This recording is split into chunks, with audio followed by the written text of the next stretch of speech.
Hello mga guys, it's Genevieve Tabili Norman. I am really so enjoying my vlogs of showing my plants to you. Na ito, nilagay ko talaga doon sa garahe.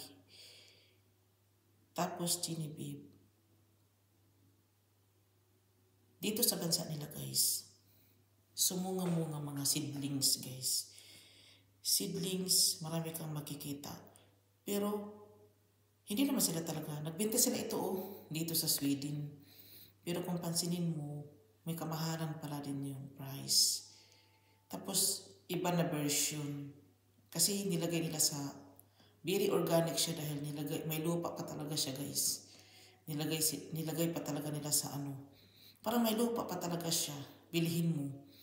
Parang, binili mo na lahat, pati ugat, pati lalagyan.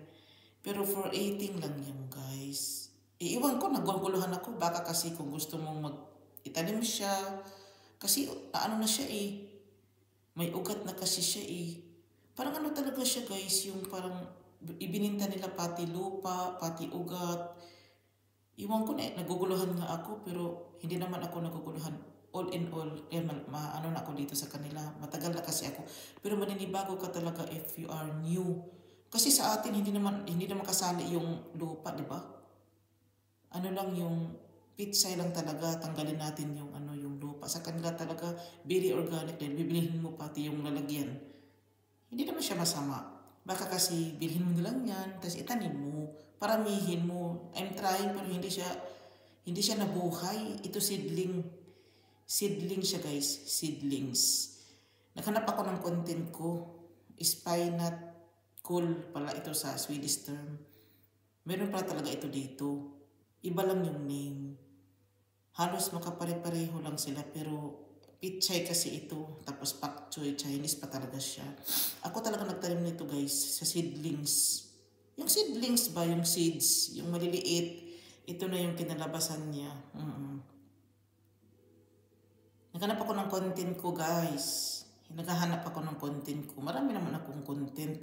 Pero parang yung gusto kong i-share sa inyo yung mga tanim ko kasi proud ako doon To convincing you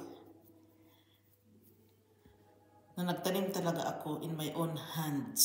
Yung hirap ko, yung pagod ko. Alangan naman videohin ko yung mga tanim nila. Hindi ba sila magwala? Akin. Hindi yun pwede na you are stealing the idea of others. Hindi pwedeng you are stealing the contents of others. Yung parang nagtag-share mo, tapos kinupya mo. Bawal daw yun. Iwan ko basta this is mine. Organic na organic. Guys, dito na lang ako. Maraming salamat. Bye.